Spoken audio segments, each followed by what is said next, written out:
இப்போது எல்லா வீடுகள்லையுமே சர்க்கரை நோயாளிகள் இருக்காங்க. வீட்டில் ஒரு 40-50க்கு மேலே சர்க்கரை அப்படிங்கிறது சாதாரண நோயாயிடுது. ஸோ இந்த மாதிரி ஒரு காலத்தில் சர்க்கரை நோயாளிகள் சாப்பிடக்கூடிய டாப் 10 பெஸ்ட் உணவுகளை தான் நம்ம பார்ப்போம். ஸோ இந்த உணவுகளை தொடர்ந்து சாப்பிட்றது மூலமாக சர்க்கரை நோயை நம்ம ஓரளவுக்கு கட்டுக்குள்ளே வைக்க முடியும் அப்படின்னு சொல்லலாம். ஏன்னா உணவு தான் பாதி மருந்து. மருந்தை மட்டுமே சாப்பிட்டு பிரயோஜனம் இல்லை. அதில் முதல் உணவு வந்து கீரைங்க. ஸோ சர்க்கரை நோயாளிகளுக்கு பெஸ்ட் உணவுன்னு பார்த்தா நார் சத்து அதிகமுள்ள பொருட்கள் எல்லாமே ரொம்ப நல்லது. ஏன்னா நம்ம மாவுச்சத்து பொருள் சாப்பிட்றப்ப தான் அது இமீடியட்டாக வந்து அப்படியே சுகராக மாதிரி ரத்தத்தில் தங்கிடும். ஆனால் நார்ச்சத்து உள்ள பொருள்கள் அப்படி மாறாது. லோ கிளைசிமிக் இண்டெக்ஸ் உள்ளது. ஸோ கிளைசிமிக் இண்டெக்ஸ்னால் என்ன அப்படிங்கிறதையும் நான் உங்களுக்கு சொல்கிறேன். ஸோ முதல் உணவு கீரை. இரண்டாவது உணவு வந்து நிறைய சிறுதானியங்கள். இன்றைக்கி வந்து மக்கள் வந்து திரும்ப சிறுதானியங்களை பயன்படுத்த ஆரம்பிச்சிட்டாங்க. ஒரு காலத்தில் சிறுதானியங்கள் தான் ரொம்ப கம்மி விலை உணவுகளாக இருந்தது. ஆனால் இப்போ திரும்ப பார்த்திங்கன்னா ராகி, கம்பு, கேழ்வரகு இந்த மாதிரி அரிசிக்கு மாற்று தானியங்களை தொடர்ந்து பயன்படுத்துறது.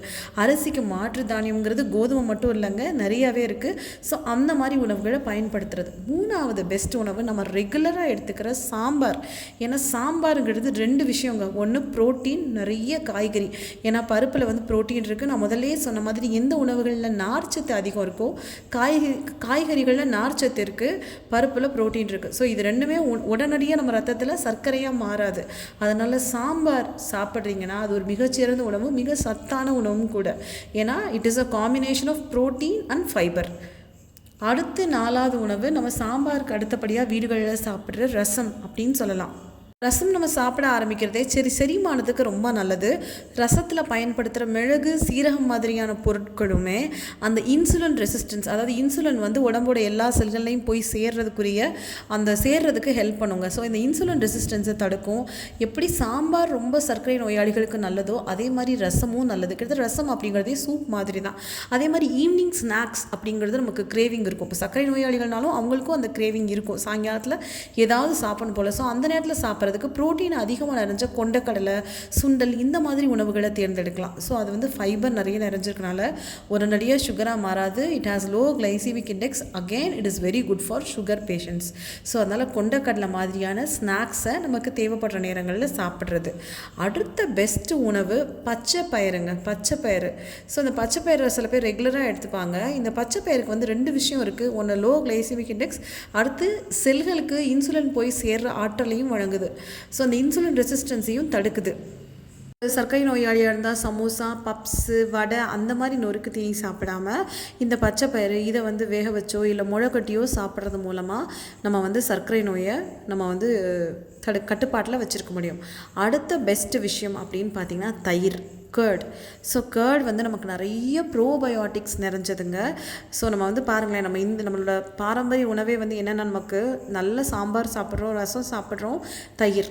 ஸோ தயிர் வந்து நம்ம சாப்பிட்றது அவ்வளோ நல்லது. அவ்வளோ நல்ல பாக்டீரியாவை வந்து உடம்புக்குள்ளே கட்டில் ஏற்படுத்தும். அதாவது உடம்போட முக்கியமான உறுப்புங்கிறது வயிறு, கட் அப்படின்னு சொல்கிறாங்கல்ல. ஸோ அந்த வயிறை வந்து சரியாக வச்சுருக்கிறது மூலமாக நம்ம சர்க்கரையை கட்டுப்பாட்டில் வைக்க முடியும்.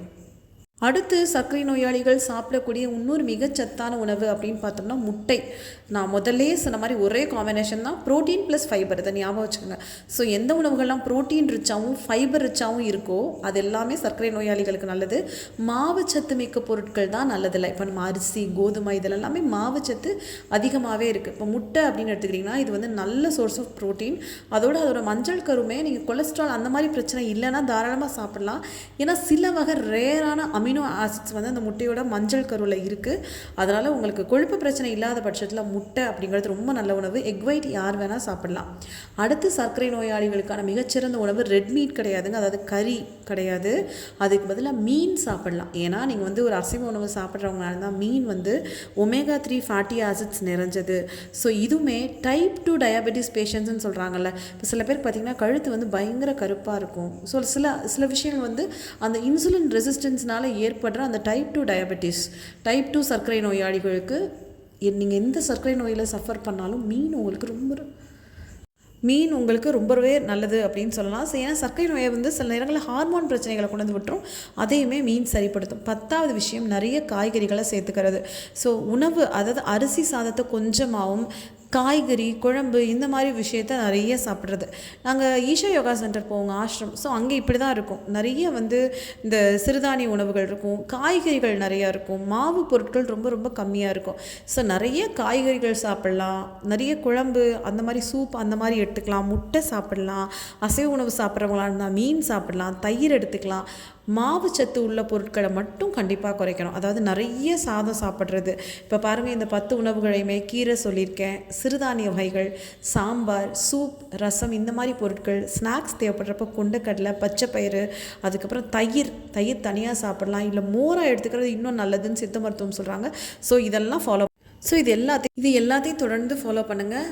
நம்ம வீட்டில் இருக்க சுகர் பேஷண்ட்ஸ் வீட்டில் யாராவது இருந்தாங்கன்னா அவங்கள இதை பார்க்க சொல்லுங்கள். அதே மாதிரி சர்க்கரை நோயில் மற்றவங்களுக்கும் இந்த இன்ஃபர்மேஷனை கட்டாயமாக ஷேர் பண்ணுங்கள்.